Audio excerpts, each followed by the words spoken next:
নমস্কাৰ প্ৰিয় দৰ্শক, দিনটোৰ গুৰুত্বপূৰ্ণ খবৰসমূহৰ সৈতে আপোনাক ৰাইজৰ বাতৰিলৈ স্বাগতম জনাইছোঁ। আজি অসমীয়া 6 ভাদ আৰু ইংৰাজী 23 আগষ্ট। এই অসমীয়া 6 ভাদ আৰু 5 ভাদৰ মাজৰ মই পাৰ্থক্যটো আপোনালোকক কৈ দিওঁ। অসমীয়া পঞ্জিকাখন দুটা পদ্ধতিৰে গণনা কৰা হয়। এটা হৈছে সূৰ্য সিদ্ধান্ত আৰু আনটো হৈছে দৃক সিদ্ধান্ত। সূৰ্য সিদ্ধান্তটো হৈছে পুৰণি আৰু সেইটো এটা পুৰণি নিয়মত গণনা কৰা হয়। আৰু সূৰ্য সিদ্ধান্তটো হৈছে গ্ৰহ নক্ষত্ৰৰ যি গতিবিধি তাক চাই পেলাই বিজ্ঞানসন্মতভাৱে গণনা কৰা হয়। আৰু সেই দৃক সিদ্ধান্ত অনুসৰি আজি অসমীয়া 6 ভাদ হয় আৰু বহুতৰ বাবে আজি 5 ভাদ। সেইটোক লৈ কনফিউজ হ'ব নালাগে, খালি আমাৰ ইংৰাজী ডেটটো ঠিক থাকিলেই হ'ল।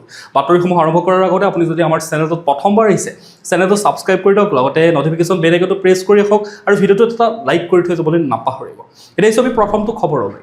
ভয়ংকৰ এল নিনোৰ সংকেত। 2027 হ'ব পাৰে বিশ্বৰ আটাইতকৈ উষ্ণ বছৰ। বিশ্ববাসীৰ বাবে এক নতুন জলবায়ু সংকটৰ এতিয়া আশংকা বৃদ্ধি পাইছে। ব্ৰিটেইনৰ বতৰ বিজ্ঞান সংস্থা মিট অফিচে কৰা পূৰ্বানুমান অনুসৰি 2026 চনৰ এল নিনো বিগত এক শতাব্দীৰ ভিতৰত আটাইতকৈ শক্তিশালী হ'ব পাৰে। ইয়াৰ ফলত 2027 চন বিশ্বৰ ইতিহাসৰ আটাইতকৈ গৰম বছৰ হোৱাৰ সম্ভাৱনা আছে। এল নিনো হৈছে কি? এল নিনো হৈছে প্ৰশান্ত মহাসাগৰৰ পূব অংশৰ সাগৰৰ পানীৰ তাপমাত্ৰা স্বাভাৱিকতকৈ অধিক বৃদ্ধি পোৱা এক প্ৰাকৃতিক জলবায়ুৰ পৰিঘটনা। ইয়াৰ প্ৰভাৱত বিশ্বৰ বিভিন্ন অঞ্চলত বতাহ, বৰষুণ আৰু তাপমাত্ৰাৰ ধৰণ সলনি হয়। ব্ৰিটিছ বিজ্ঞানীসকলৰ মতে আগন্তুক মাহত প্ৰশান্ত মহাসাগৰৰ পানীৰ উষ্ণতা স্বাভাৱিকতকৈ 3 ডিগ্ৰী চেলছিয়াছৰো অধিক বৃদ্ধি পাব পাৰে। বৰ্তমানে এই অঞ্চলৰ পানীৰ তাপমাত্ৰা 2.6 ডিগ্ৰী চেলছিয়াছৰ অধিক বুলি তথ্যত প্ৰকাশ পাইছে। এই শক্তিশালী এল নিনোৰ ফলত দক্ষিণ পূব এছিয়া, অষ্ট্ৰেলিয়া আৰু দক্ষিণ আফ্ৰিকাৰ বহু অঞ্চলত খৰাং সদৃশ পৰিস্থিতি অধিক হ'ব পাৰে। আনহাতে দক্ষিণ আমেৰিকাৰ কিছু অংশত অতিবৃষ্টিৰ সম্ভাৱনাও এতিয়া বৃদ্ধি পোৱা দেখা গৈছে। ভাৰতৰ বাবে ই এক উদ্বেগৰ কাৰণ মিট অফিচৰ মতে এল নিনোৰ প্ৰভাৱত ভাৰতত ইতিমধ্যে স্বাভাৱিকতকৈ কম বৰষুণ হোৱা দেখা গৈছে। বিজ্ঞানীসকলৰ মতে তেওঁলোকে সকীয়াই দিছে যে এই পৰিঘটনাই জলবায়ুৰ পৰিৱৰ্তনৰ প্ৰভাৱ আৰু অধিক তীব্ৰ কৰি তুলিব পাৰে। এতিয়া আমি পৰৱৰ্তী খবৰটোলৈ। অসমত তেল গেছ খণ্ডত এক নতুন দুৱাৰ মুকলি। 10 বছৰৰ বাবে হাইড্ৰ'কাৰ্বন নীতি, বিনিয়োগ আৰু চাকৰিৰ সম্ভাৱনা এতিয়া অধিক। অসমৰ তেল আৰু প্ৰাকৃতিক গেছ খণ্ডত বিনিয়োগ বৃদ্ধি আৰু অন্বেষণ ত্বৰান্বিত কৰাৰ লক্ষ্যৰে অসম হাইড্ৰ'কাৰ্বন অন্বেষণ, উৎপাদন আৰু উত্তৰমুখী পৰিৱেশ তন্ত্ৰ উন্নয়ন নীতি 2026 এতিয়া কাৰ্যকৰী কৰা হৈছে। অধিসূচনাৰ তাৰিখৰ পৰা এই নীতি 10 বছৰলৈ বলবৎ থাকিব যদিহে ইয়াৰ পূৰ্বে ৰাজ্য চৰকাৰে সংশোধন, সলনি বা প্ৰত্যাহাৰ নকৰে। কেন্দ্ৰীয় পেট্ৰলিয়াম আৰু প্ৰাকৃতিক গেছ মন্ত্ৰী হৰদীপ সিং পুৰীয়ে এই নীতিক অসমৰ শক্তি খণ্ডৰ বাবে এক গুৰুত্বপূৰ্ণ পদক্ষেপ বুলি অভিহিত কৰিছে। তেওঁ মতে ইয়াৰ জৰিয়তে অসমৰ হাইড্ৰ'কাৰ্বনৰ সম্ভাৱনা এতিয়া অধিক অন্বেষণ কৰাৰ লগতে ৰাজ্যখনলৈ নতুন বিনিয়োগ আকৰ্ষণ কৰিব পৰা যাব। এই নীতিৰ অধীনত অনুমোদন প্ৰক্ৰিয়া সৰল কৰা, কাগজ পত্ৰ আৰু প্ৰশাসনিক জটিলতা হ্ৰাস কৰা আৰু আধুনিক অন্বেষণ প্ৰযুক্তিৰ ব্যৱহাৰ বৃদ্ধি কৰাৰ ওপৰত গুৰুত্ব দিয়া হৈছে। ইয়াৰ ফলত তেল গেছৰ উৎপাদন বৃদ্ধি হৈ নতুন উদ্যোগ স্থাপন, দক্ষ অদক্ষ যুৱক যুৱতীৰ বাবে প্ৰত্যক্ষ বা পৰোক্ষভাৱে কৰ্মসংস্থাপনৰ সুযোগ সৃষ্টি হোৱাৰ সম্ভাৱনা আছে। মুখ্যমন্ত্ৰী হিমন্ত বিশ্ব শৰ্মাই কৈছে যে অসমে নিজৰ হাইড্ৰ'কাৰ্বন খণ্ডৰ ঐতিহ্যক আধুনিক প্ৰযুক্তি আৰু নিৰন্তৰ উদ্ভাৱনৰ জৰিয়তে আৰু আগুৱাই নিব বিচাৰে। এতিয়া আমি পৰৱৰ্তী খবৰটোলৈ। সীমান্তৰ উত্তেজনাৰ মাজতে ডাঙৰ পদক্ষেপ। অসম মেঘালয়ৰ মন্ত্ৰী পৰ্যায়ৰ বৈঠক। মন্ত্ৰীৰ আশ্বাসৰ পাছতেই স্থগিত হৈছে প্ৰতিবাদী কাৰ্যসূচী। অসম মেঘালয় সীমান্তত চলি থকা উত্তেজনাৰ মাজতে এতিয়া পৰিস্থিতি শান্ত কৰাৰ উদ্দেশ্যেৰে শনিবাৰে গুৱাহাটীত দুয়োখন ৰাজ্যৰ মাজত এখন গুৰুত্বপূৰ্ণ মন্ত্ৰী পৰ্যায়ৰ বৈঠক অনুষ্ঠিত হৈ যায়।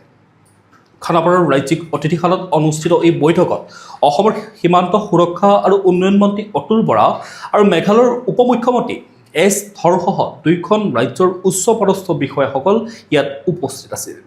উল্লেখযোগ্য যে 19 আগষ্টত শ্বিলঙত খাচী ছাত্ৰ সন্থাৰ প্ৰতিবাদী কাৰ্যসূচীৰ সময়ত হিংসাত্মক পৰিস্থিতিৰ সৃষ্টি হোৱা দেখা গৈছে। অভিযোগ অনুসৰি অসমৰ যিসমূহ পঞ্জীয়নভুক্ত বাহন আছিল, সেই বাহনসমূহৰ ওপৰত খাচী ছাত্ৰ সন্থাৰ কিছু সদস্যই লক্ষ্য কৰি আক্ৰমণ কৰিছিল, গাড়ীসমূহ ভাঙিছিল, শিলগুটি নিক্ষেপ কৰিছিল, অগ্নিসংযোগ কৰিছিল, লগতে মানুহৰ ওপৰতো আক্ৰমণ সংঘটিত কৰিছিল। ইয়াৰ পিছৰে পৰা অসমত প্ৰতিবাদ আৰম্ভ হয় আৰু মেঘালয়ৰ বাহন চলাচলত বাধা দিয়াৰ ফলত শ্বিলঙত ইন্ধন যোগানতো ব্যাপক প্ৰভাৱ দেখা পৰা গ'ল। এনে পৰিস্থিতিত দুয়োখন ৰাজ্য চৰকাৰৰ এই বৈঠকে সীমান্তত শান্তি ঘূৰাই অনা আৰু অচলাৱস্থা দূৰ কৰাৰ ক্ষেত্ৰত কিমান ফলপ্ৰসূ হ'ব সেয়াহে এতিয়া লক্ষণীয় হ'ব। এতিয়া আমি পৰৱৰ্তী খবৰটোলৈ অসমৰ বিজ্ঞানীৰ ঐতিহাসিক সফলতা। IVFত জন্ম লখিমীৰ গৰু পোৱালি বিশ্বতেই প্ৰথম। অসমৰ পশুপালন খণ্ডত সংযোজিত হ'ল এক ঐতিহাসিক সফলতা। শনিবাৰে অসম পশু চিকিৎসা আৰু মীন বিশ্ববিদ্যালয়ত জন্ম লাভ কৰিলে অসমৰ থলুৱা লখিমী জাতৰ এটা মাইকী গৰু পোৱালীয়ে। দাবী অনুসৰি এই পোৱালিটো হৈছে IVF প্ৰযুক্তিৰ জৰিয়তে জন্ম লাভ কৰা বিশ্বৰ প্ৰথম লখিমী জাতৰ এটা গৰু পোৱালি। ৰাষ্ট্ৰীয় গুগল মিছনৰ পুঁজিৰ সহায়ত স্থাপন কৰা পৰীক্ষাগাৰত লখিমী জাতৰ গৰুৰ ভ্ৰূণ প্ৰস্তুত কৰা হৈছিল। অসম পশু চিকিৎসা আৰু মীন বিশ্ববিদ্যালয়ৰ বিজ্ঞানীসকলে প্ৰথম প্ৰচেষ্টাতেই এই সফলতা লাভ কৰিবলৈ সক্ষম হ'ল। এই সফলতাই অসমৰ থলুৱা গৰুৰ জাত সংৰক্ষণৰ লগতে পশুধনৰ গুণগত মান উন্নত কৰাৰ নতুন সম্ভাৱনা এতিয়া সৃষ্টি কৰিছে। লগতে ৰোগ নিয়ন্ত্ৰণ, গাখীৰৰ উৎপাদন বৃদ্ধি আৰু কৃষকৰ আয়ৰ বৃদ্ধিতো এই প্ৰযুক্তিয়ে সহায় কৰিব পাৰে। মুখ্যমন্ত্ৰী হিমন্ত বিশ্ব শৰ্মাই এই সফলতাৰ বাবে বিজ্ঞানীসকলক অভিনন্দন জনাই কৈছে যে এই কৃতিত্বই অসমৰ পশুধন আৰু দুগ্ধ খণ্ডত এক নতুন যুগৰ সূচনা কৰাৰ সম্ভাৱনা এতিয়া গঢ়ি আনিছে। প্ৰিয় দৰ্শক, এতিয়া আহিছোঁ আমি পৰৱৰ্তী খবৰটোলৈ। চেনিৰ দামত হঠাতে লাগিছে জুই।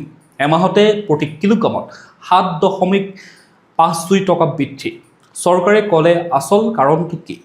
দেশত বিগত এটা মাহত চেনিৰ মূল্য যথেষ্ট বৃদ্ধি পোৱা দেখা গৈছে। 20 জুলাইত প্ৰতি কিলোগ্ৰাম চেনিৰ গড় মূল্য 48.18 টকা আছিল যদিও 20 আগষ্টত এই মূল্য 55.70 টকালৈ বৃদ্ধি পায়। অৰ্থাৎ এমাহত প্ৰতি কিলোগ্ৰাম চেনিত 4.5 টকা পৰ্যন্ত বৃদ্ধি পাইছে। চেনিৰ দাম বৃদ্ধিৰ বাবে ইথানল উৎপাদনত চেনিৰ ব্যৱহাৰক লৈও চৰ্চা চলিলেও কেন্দ্ৰীয় চৰকাৰে এই দাবীটো কিন্তু নাকচ কৰিছে। গ্ৰাহক পৰিক্ৰমা, খাদ্য আৰু ৰাজহুৱা বিতৰণ মন্ত্ৰালয়ে জনোৱা অনুসৰি বৰ্তমানৰ মূল্যবৃদ্ধিৰ মূল কাৰণ হৈছে আশা কৰাতকৈ ঘৰুৱা চেনিৰ উৎপাদন যথেষ্ট হ্ৰাস পাইছে। উৎসৱৰ পূৰ্বে চাহিদা বৃদ্ধি আৰু বতৰৰ প্ৰভাৱত এতিয়া কুঁহিয়াৰ খেতিৰ ক্ষতি হোৱা দেখা গৈছে। চৰকাৰৰ মতে 2025-26 বৰ্ষত চেনিৰ উৎপাদন প্ৰায় 306 লাখ মেট্ৰিক টন হোৱাৰ আশা কৰা হৈছে। ইয়াৰ লগতে বিশ্বজুৰি চেনিৰ যোগানত চাপ সৃষ্টি হোৱা দেখা গ'ল। 30 জুনত আন্তঃৰাষ্ট্ৰীয় বজাৰত প্ৰতি টন চেনিৰ মূল্য $474 আছিল যদিও 20 আগষ্টত ই $552 বৃদ্ধি পাইছে।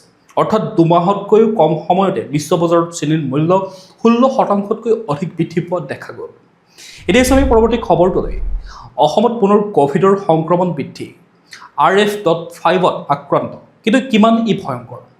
অসমত জুন মাহৰ শেষৰ পৰা পুনৰ ক'ভিড-19ৰ সংক্ৰমণ বৃদ্ধি পোৱা পৰিলক্ষিত হৈছে।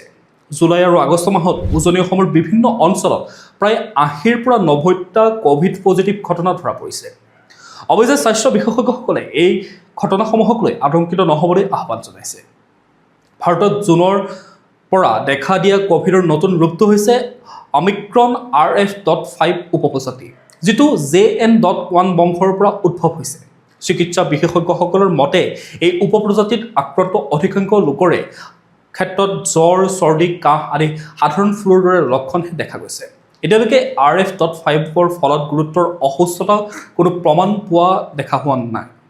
স্বাস্থ্য বিষয়াসকলে জনোৱা মতে অসমত বৰ্তমান ইনফ্লুৱেঞ্জা A, ইনফ্লুৱেঞ্জা B আৰু ক'ভিড-19ৰ এই তিনিটা ভাইৰাছৰ সংক্ৰমণ চলি আছে। সেইকাৰণে আপোনালোকে অলপ সাৱধানে থাকিব। অৱশ্যে ৰাজ্যত RF.5ৰ জিনগত পৰীক্ষা এতিয়াও সম্পূৰ্ণ হোৱা নাই। বিশেষজ্ঞসকলে কৈছে যে ক'ভিড এতিয়া সময়ে সময়ত নতুন ৰূপত অহা এক পুনৰাবৃত্ত ভাইৰেল ৰোগত পৰিণত হৈছে। বৃদ্ধ লোক, গৰ্ভৱতী মহিলা আৰু ডায়েবেটিছ, উচ্চ ৰক্তচাপ বা কিডনি ৰোগত আক্ৰান্ত লোকসকলৰ জটিলতাৰ আশংকা তুলনামূলকভাৱে অধিক। তথাপিও বিশেষজ্ঞসকলৰ মতে বৰ্তমান সংক্ৰমণ মূলতঃ স্থানীয় অঞ্চলত সীমাবদ্ধ আৰু আতংকিত হোৱাৰ কোনো কাৰণ ইয়াত নাই। এতিয়া আমি পৰৱৰ্তী খবৰটোলৈ। প্ৰণৱ দলৰ মুক্তিৰ দাবীত গুৱাহাটীত প্ৰতিবাদ। NSA প্ৰত্যাহাৰৰ দাবীত বিৰোধীৰ তীব্ৰ প্ৰতিবাদী কাৰ্যসূচী। গুৱাহাটীৰ চচলত শনিবাৰে ভূমি অধিকাৰ কৰ্মী প্ৰণৱ দলৰ নিঃচৰ্ত মুক্তিৰ দাবীত আৰু তেওঁৰ বিৰুদ্ধে জাৰি কৰা ৰাষ্ট্ৰীয় সুৰক্ষা আইন প্ৰত্যাহাৰৰ দাবীত এক বৃহৎ প্ৰতিবাদী কাৰ্যসূচী অনুষ্ঠিত কৰা হৈছিল। ভূমি অধিকাৰ যৌথ সংগ্ৰাম সমিতিৰ উদ্যোগত অনুষ্ঠিত এই প্ৰতিবাদত বিৰোধী ৰাজনৈতিক দল, নাগৰিক সমাজ আৰু বিভিন্ন স্থানীয় সংগঠনৰ প্ৰতিনিধিয়ে ইয়াত অংশগ্ৰহণ কৰে। সংগঠনটোৰ অভিযোগ যে ভূমি অধিকাৰ আন্দোলন দুৰ্বল কৰা আৰু থলুৱা লোকসকলৰ মাজত ভয়ৰ সৃষ্টি কৰাৰ উদ্দেশ্যৰে প্ৰণৱ দলৰ বিৰুদ্ধে NSA প্ৰয়োগ কৰা হৈছে। প্ৰতিবাদস্থলীত ৰাইজৰ দলৰ সভাপতি তথা শিৱসাগৰ বিধায়ক অখিল গগৈয়ে কয় যে NSA প্ৰয়োগ কৰি আন্দোলনক দুৰ্বল আৰু নেতৃত্বহীন কৰাৰ চেষ্টা কৰা হৈছে।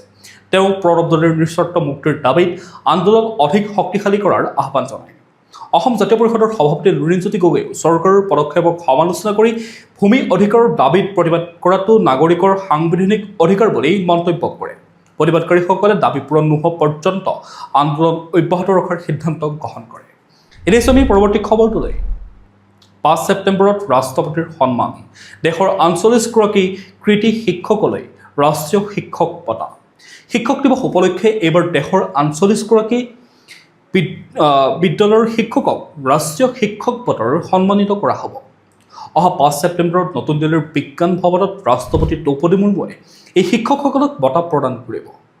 শুকুৰবাৰে চৰকাৰে প্ৰকাশ কৰা এই তালিকাত অসমৰ পৰা স্থান লাভ কৰা একমাত্ৰ শিক্ষকগৰাকী হৈছে ৰাজেশ বৰদলৈ। কেন্দ্ৰীয় শিক্ষা মন্ত্ৰালয়ে জনোৱা অনুসৰি বিদ্যালয়ৰ শিক্ষাৰ মান উন্নত কৰাৰ লগতে শিক্ষাৰ্থীৰ জীৱনত উল্লেখযোগ্য অৱদান আগবঢ়োৱা উৎকৃষ্ট শিক্ষকসকলক স্বীকৃতি দিয়াই এই বঁটাৰ মূল উদ্দেশ্য। এইবাৰ মুঠ 48গৰাকী শিক্ষকক জিলা, ৰাজ্য আৰু ৰাষ্ট্ৰীয় তিনিটা পৰ্যায়ৰ বাছনি প্ৰক্ৰিয়াৰ জৰিয়তে নিৰ্বাচিত কৰা হৈছে। নিৰ্বাচিত শিক্ষকসকল দেশৰ 27খন ৰাজ্য, 7খন কেন্দ্ৰীয় শাসিত অঞ্চল আৰু কেন্দ্ৰীয় চৰকাৰৰ 6টা সংস্থাৰ পৰা আহিছে।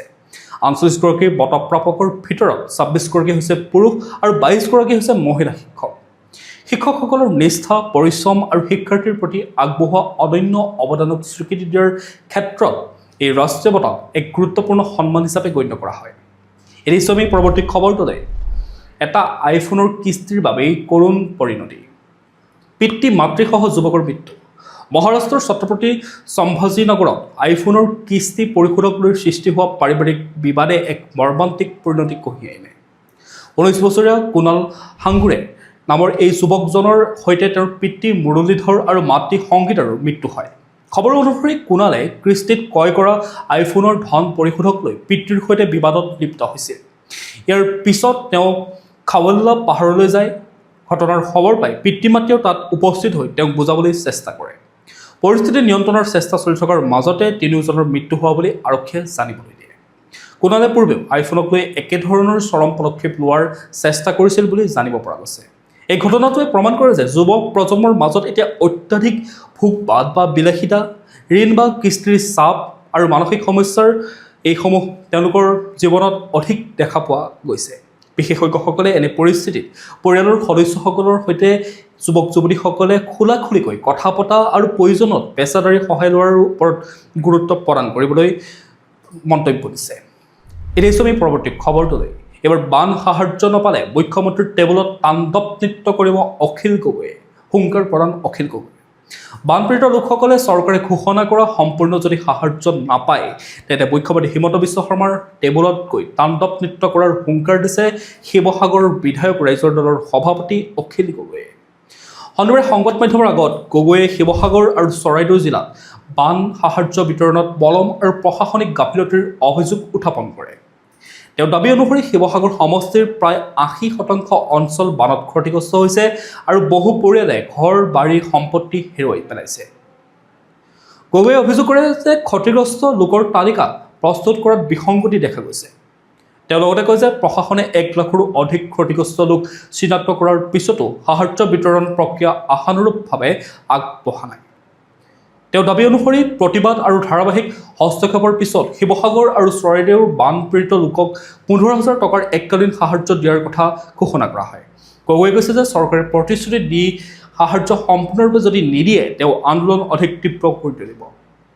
আনকি সকলো হেৰুওৱা পৰিয়ালক 10 লাখ টকাৰ সাহায্য প্ৰদান নকৰিলে বিধায়ক পদৰ পৰা পদত্যাগ কৰাৰ লগতে মুখ্যমন্ত্ৰীৰ টেবুলত তাণ্ডৱ নৃত্য কৰাৰ হুংকাৰ প্ৰদান কৰিছে অখিল গগৈয়ে। এতিয়া ছবি পৰৱৰ্তী খবৰটোলৈ। অসমৰ হাতীৰ বাসস্থান ৰক্ষাত নতুন আশাৰ ৰেঙনি, জংঘলী উদ্ভিদৰ পৰাই বনাব বায়োচাৰ। অসমৰ ওদালগুৰি জিলাৰ হাতীৰ বাসস্থান পুনৰুদ্ধাৰৰ বাবে আৰম্ভ হৈছে এক অভিনৱ প্ৰকল্প। ধনশিৰি বন সংমণ্ডলৰ অন্তৰ্গত খালিংদুৱাৰ সংৰক্ষিত বনাঞ্চলৰ 2 হেক্টৰ এলেকাত এই প্ৰকল্পৰ বাবে নিৰ্বাচন কৰা হৈছে। আন্তঃৰাষ্ট্ৰীয় হাতী ফাউণ্ডেশ্যনৰ সহযোগত গুৱাহাটীৰ জৈৱ বৈচিত্ৰ্য সংৰক্ষণ সংস্থা আৰণ্যকে এই কাম ৰূপায়ণ কৰিছে। প্ৰকল্পটোৰ মূল লক্ষ্য হৈছে হাতীৰ খাদ্য আৰু বাসস্থানৰ বাবে সমস্যাৰ সৃষ্টি কৰা তিনিবিধ আগ্ৰাসী বিদেশী উদ্ভিদ লাণ্টানা কামাৰা, ক্ৰমলিয়েনা অডোৰাটা আৰু মিকানিয়া মাইক্ৰান্থা নিয়ন্ত্ৰণ কৰা। এই উদ্ভিদসমূহে স্থানীয় ঘাঁহ, বনৌষধিৰ জোপোহা বা গছৰ বৃদ্ধিত বাধা দিয়ে, ফলত হাতীকে ধৰি আন তৃণভোজী প্ৰাণীৰ খাদ্যৰ উৎস হ্ৰাস পায়। প্ৰকল্পটোৰ উৎস হ'ল যে এই গছসমূহ আঁতৰাই পেলাই তাত বায়ুচাৰ প্ৰস্তুত কৰা। কম অক্সিজেনত জৈৱিক পদাৰ্থ উত্তপ্ত কৰি তৈয়াৰ কৰা বায়ুচাৰে মাটিৰ পানী আৰু পুষ্টি ধৰি ৰখাত সহায় কৰিব পাৰে। লগতে স্থানীয় উদ্ভিদ পুনৰ গজাবলৈ বীজৰ বল অৰ্থাৎ চিড বল ব্যৱহাৰ কৰা হ'ব বুলি তেওঁলোকে জানিবলৈ দিয়ে।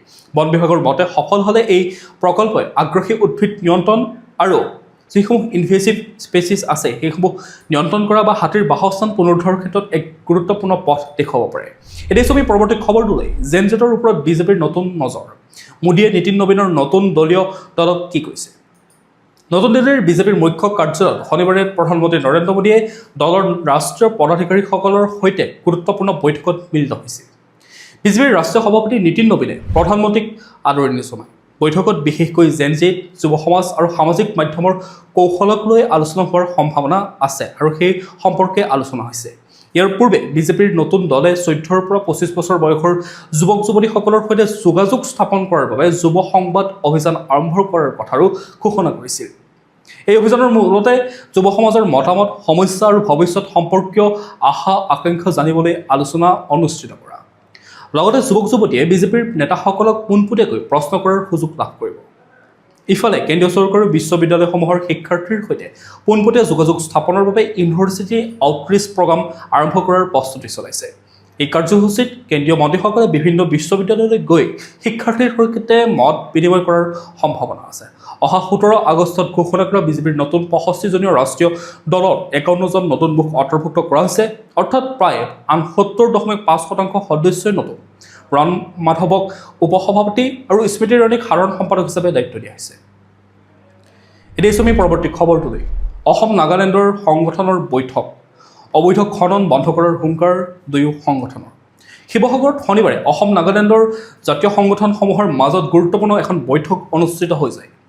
ব্ৰহ্মপুত্ৰ হোটেলত অনুষ্ঠিত বৈঠকত সদৌ টাই আহোম ছাত্ৰ সন্থা, নাগালেণ্ড কন্যাক ষ্টুডেণ্ট ইউনিয়ন আৰু কন্যাক NSKৰ প্ৰতিনিধিয়ে এই বৈঠকত অংশগ্ৰহণ কৰে। বৈঠকত অসম নাগালেণ্ডৰ সীমা সমস্যাসমূহ, সাংস্কৃতিক আদান প্ৰদান আৰু শেহতীয়া বান পৰিস্থিতিক লৈ আলোচনা কৰা হয়। বিশেষকৈ নাগালেণ্ডত চলি থকা কয়লা, শিল আৰু বালিৰ অবৈধ খননৰ ফলত পৰিৱেশৰ ক্ষতি আৰু বান পৰিস্থিতি অধিক ভয়াৱহ হোৱা বুলি এই বৈঠকত আলোচনা কৰা হয়।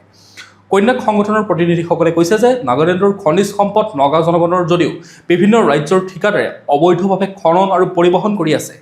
ইয়াৰ ফলত প্ৰাকৃতিক ভাৰসাম্য নষ্ট হোৱাৰ লগতে অসমতো ইয়াৰ প্ৰভাৱ পৰিছে বুলি তেওঁ মত প্ৰকাশ কৰে। দুয়োখন ৰাজ্যৰ জনসাধাৰণৰ মাজত যাতে অশান্তি বা ভুল বুজাবুজিৰ সৃষ্টি নহয় তাৰ বাবেও সজাগতাৰ ওপৰত গুৰুত্ব দিয়া হয়। বৈঠকৰ সিদ্ধান্ত অনুসৰি অবৈধ খনন আৰু পৰিবহণ বন্ধ কৰাৰ দাবী অসম আৰু নাগালেণ্ডৰ চৰকাৰক যুটীয়াভাৱে স্মাৰকপত্ৰ প্ৰদান কৰা হয়। প্ৰিয় দৰ্শক, এতিয়া জানি লোৱা হওক আজিৰ দিনটোৰ বতৰৰ বতৰা। ভাৰতীয় বতৰ বিজ্ঞান কেন্দ্ৰৰ শেহতীয়া তথ্য অনুসৰি 23 আগষ্ট 2024 দেওবাৰে অসমৰ বতৰ সাধাৰণতে কিছু সময় মুকলি, কিছু সময় মেঘাচ্ছন্ন এনেধৰণে হৈ থাকিব আৰু ৰাজ্যৰ বিভিন্ন অংশত বৰষুণ পৰাৰ সম্ভাৱনা আছে। দিনটোৰ সৰ্বোচ্চ উষ্ণতা 33 ডিগ্ৰী চেলছিয়াছ আৰু সৰ্বনিম্ন উষ্ণতা 25-ৰ পৰা 27 ডিগ্ৰী চেলছিয়াছ হোৱাৰ সম্ভাৱনা আছে। বতাহত আৰ্দ্ৰতা অধিক হ'ব। লগতে সূৰ্যোদয় হ'ব পুৱা 5:01 আৰু সূৰ্যাস্ত হ'ব আবেলি 5:59। এতিয়া আমি ব্যৱসায় বাণিজ্য শিতানলৈ। 1 ছেপ্টেম্বৰৰ পৰা বিমানবন্দৰত ডাঙৰ পৰিৱৰ্তন। বিদেশ যাত্ৰীৰ বৰ্ডিং পাছত আৰু নাথাকিব ইমিগ্ৰেশ্যন ষ্টাম্প। বিদেশলৈ বিমানযোগে যাত্ৰা কৰা ভাৰতীয় যাত্ৰীসকলৰ বাবে আহিছে এক গুৰুত্বপূৰ্ণ পৰিৱৰ্তন। 1 ছেপ্টেম্বৰ 2024 পৰা ভাৰতৰ সকলো আন্তঃৰাষ্ট্ৰীয় বিমানবন্দৰত বৰ্ডিং পাছত ইমিগ্ৰেশ্যন ষ্টাম্প দিয়াৰ সেই নিয়ম বন্ধ কৰা হৈছে। বিষয়াসকলে জনোৱা অনুসৰি বিদেশ যাত্ৰাৰ সময়ত যাত্ৰীসকলে ইমিগ্ৰেশ্যন ক্লিয়াৰেন্সৰ বাবে নিজৰ স্মাৰ্টফোনত থকা বৰ্ডিং পাছ দেখুৱাব পাৰিব। অৰ্থাৎ কেৱল ইমিগ্ৰেশ্যনৰ ষ্টাম্প বা কাগজৰ বৰ্ডিং পাছ বহন কৰাৰ বাধ্যবাধকতা এতিয়া নাথাকিব। গৃহ মন্ত্ৰালয়ৰ অধীনস্থ ব্যুৰ অফ ইমিগ্ৰেশ্যনৰ বিমানবন্দৰ কৰ্তৃপক্ষক এই সন্দৰ্ভত নিৰ্দেশনা জাৰি কৰিছে। বিষয়াসকলৰ মতে বৰ্ডিং পাছত ভুল বা অস্পষ্ট ষ্টাম্প দিয়াৰ ফলত স্কেন বা তথ্য পঢ়াত সমস্যাৰ সৃষ্টি হৈছিল আৰু যাত্ৰীসকলৰ যথেষ্ট অসুবিধাৰ সৃষ্টি হৈছিল।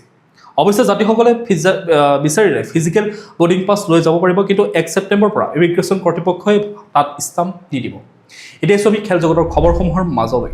নেদাৰলেণ্ডছৰ হাতত ভাৰতৰ প্ৰথমটো পৰাজয়, তথাপিও ছেমিফাইনেলৰ আশা এতিয়াও জীয়াই আছে। মহিলা হকী বিশ্বকাপত ভাৰতৰ অভিযানত আহিল প্ৰথমটো পৰাজয়। শুকুৰবাৰে আমষ্টেলভিনত অনুষ্ঠিত দ্বিতীয় পৰ্যায়ৰ মেচত ডিফেণ্ডিং চেম্পিয়ন নেদাৰলেণ্ডছে ভাৰতক 2-0 গলত পৰাস্ত কৰে। এই জয়ৰ ফলত নেদাৰলেণ্ডছে ছেমিফাইনেলত নিজৰ স্থান নিশ্চিত কৰে। মেচ আৰম্ভ হোৱাৰ মাত্ৰ 81 ছেকেণ্ডতে নেদাৰলেণ্ডছৰ ইবি জেনছেনে পেনাল্টি কৰ্ণাৰৰ পৰা গ'ল কৰি দলক 1-0 অগ্ৰগতি দিয়ে। দ্বিতীয়াৰ্ধত ফ্ৰেডৰিক মাটলাই আন এটা পেনাল্টি কৰ্ণাৰৰ জৰিয়তে দ্বিতীয়টো গ'ল কৰে। ভাৰতে কেইবাটাও সুযোগ সৃষ্টি কৰিলেও সেইবোৰ গ'ললৈ ৰূপান্তৰিত কৰিব নোৱাৰিলে। বিশেষকৈ চানেলিতা টুপ্পুৰ এটা সুযোগ নেদাৰলেণ্ডছৰ গ'লকিপাৰ আন ভিণ্ডেনালে ৰক্ষা কৰে। পৰাজয়ৰ পিছতো ভাৰতৰ ছেমিফাইনেলৰ আশা এতিয়াও সম্পূৰ্ণৰূপে শেষ হোৱা নাই। অষ্ট্ৰেলিয়া আৰু চীনৰ 1-1 গ'লৰ ড্ৰৰ ফলত পুলত প্ৰতিযোগিতা এতিয়াও মুকলি হৈ আছে। ভাৰত এতিয়া অষ্ট্ৰেলিয়াৰ বিৰুদ্ধে পৰৱৰ্তী মেচখন জিকিব লাগিব। লগতে ছেমিফাইনেলত প্ৰৱেশৰ বাবে নেদাৰলেণ্ডছ চীন মেচৰ ফলাফলো গুৰুত্বপূৰ্ণ হ'ব। এতিয়া ছবি বিজ্ঞান প্ৰযুক্তিৰ খবৰসমূহৰ মাজলৈ। ব্ৰিক্সত ভাৰতৰ ডাঙৰ আহ্বান, প্ৰযুক্তিৰ ক্ষেত্ৰত দেশসমূহৰ মাজত সহযোগিতা বৃদ্ধিৰ পোষকতা। উদীয়মান প্ৰযুক্তিৰ দ্ৰুত বিকাশৰ সময়তে বিজ্ঞান আৰু প্ৰযুক্তিৰ ক্ষেত্ৰত আন্তঃৰাষ্ট্ৰীয় সহযোগিতা অধিক শক্তিশালী কৰাৰ আহ্বান জনাইছে ভাৰতে। শুকুৰবাৰে চেন্নাইত অনুষ্ঠিত 14 সংখ্যক ব্ৰিক্স বিজ্ঞান প্ৰযুক্তি আৰু উদ্ভাৱন মন্ত্ৰীসভাৰ বৈঠকত কেন্দ্ৰীয় বিজ্ঞান আৰু প্ৰযুক্তিৰ ৰাজ্যিক মন্ত্ৰী জিতেন্দ্ৰ সিঙে এই আহ্বান জনায়। তেওঁ কয় যে উন্নত সামগ্ৰী, জৈৱ প্ৰযুক্তি, ফুটনিক্স, ভূস্থানিক প্ৰযুক্তি আৰু উচ্চ ক্ষমতাসম্পন্ন কম্পিউটিঙৰ দৰে নতুন প্ৰযুক্তিয়ে বিশ্বৰ উন্নয়নৰ বাবে অভূতপূৰ্ব সুযোগ সৃষ্টি কৰিছে। কিন্তু এই উদ্ভাৱন যাতে সকলোৰে বাবে সুলভ, বিশ্বাসযোগ্য, নিৰাপদ আৰু বহনক্ষম হয় তাৰ বাবে দেশসমূহৰ মাজত সহযোগিতা বৃদ্ধি কৰাটো প্ৰয়োজন। 2026 চনৰ ব্ৰিক্স অধ্যক্ষতাৰ বাবে ভাৰতে building for resilience, innovation, cooperation and sustainability অৰ্থাৎ স্থিতিস্থাপকতা, উদ্ভাৱন, সহযোগিতা আৰু বহনক্ষমতাৰ ওপৰত গুৰুত্ব দিয়াৰ বিষয়বস্তু গ্ৰহণ কৰিছে। জিতেন্দ্ৰ সিঙে ব্ৰিক্স দেশসমূহৰ মাজত গৱেষণা, প্ৰযুক্তি, নতুন উদ্ভাৱনত বিনিয়োগ, সহযোগিতা, যুৱ বিজ্ঞানীৰ আদান প্ৰদান, গৱেষণাৰ আন্তঃগাঁথনিৰ ভাগ বতৰা আৰু ষ্টাৰ্টআপ সহযোগিতা বৃদ্ধিৰ বাবে আহ্বান জনায়। এতিয়া আমি বিনোদন জগতলৈ। ভূপেন হাজৰিকাক নতুন দৃষ্টিৰে চাবলৈ মানুহৰ গান মুক্তি পালে ট্ৰেইলাৰ আৰু পোষ্টাৰ। সুধাকণ্ঠ ডক্টৰ ভূপেন হাজৰিকাৰ জন্ম শতবাৰ্ষিকীক আগত ৰাখি তেওঁৰ সৃষ্টিৰ সামাজিক আৰু মানৱতাবাদী দিশক নতুনকৈ উপস্থাপন কৰাৰ লক্ষ্যৰে মানুহৰ গান দ্য হাম অফ হিউমেনিটি শীৰ্ষক এখন তথ্যচিত্ৰ নিৰ্মাণ কৰা হৈছে। ৰাষ্ট্ৰীয় পুৰস্কাৰপ্ৰাপ্ত চলচ্চিত্ৰ নিৰ্মাতা উৎপল বৰপূজাৰীৰ পৰিচালনাত নিৰ্মিত 82 মিনিটৰ এই তথ্যচিত্ৰখনৰ ট্ৰেইলাৰ আৰু পোষ্টাৰ শনিবাৰে গুৱাহাটী প্ৰেছ ক্লাবত মুকলি কৰা হয়। অনুষ্ঠানত বিশিষ্ট গায়িকা মনীষা হাজৰিকাই এই পোষ্টাৰখন মুকলি কৰে। তথ্যচিত্ৰখনত ভূপেন হাজৰিকাৰ গীতসমূহে কেনেদৰে সামাজিক বৈষম্য, অন্যায় আৰু ঐতিহাসিক ঘটনাক প্ৰতিফলিত কৰিছে সেই বিষয়ে বিশ্লেষণ কৰা হৈছে। পৰিচালক বৰপূজাৰীয়ে ইয়াক সুধাকণ্ঠৰ মানৱতাবাদী চিন্তাধাৰাৰ প্ৰতি এক শ্ৰদ্ধাঞ্জলি বুলি উল্লেখ কৰে। প্ৰিয় দৰ্শক, আজিৰ দিনটোৰ গুৰুত্বপূৰ্ণ খবৰসমূহ আছিল ইমানেই। আপোনালোকে যদি এতিয়াও আমাৰ চেনেলটো ছাবস্ক্ৰাইব কৰি ল'বলৈ পাহৰি গৈছে, অনুগ্ৰহ কৰি চেনেলটো ছাবস্ক্ৰাইব কৰি লওক, লগতে নটিফিকেশ্যন বেল আইকনটো প্ৰেছ কৰি ৰাখক যাতে প্ৰতিদিনে এনেধৰণে খবৰসমূহ লাভ কৰি থাকে। লগতে ভিডিঅ'টো যদি চাই ভাল পালে এটা লাইক কৰিব আৰু কমেণ্টত আপোনাৰ মতামত দিবলৈ নাপাহৰিব। কাইলৈ পুনৰ একে সময়তে লগ পোৱাৰ প্ৰতিশ্ৰুতিৰে আপোনাক বহুত বহুত ধন্যবাদ জ্ঞাপন কৰিছোঁ।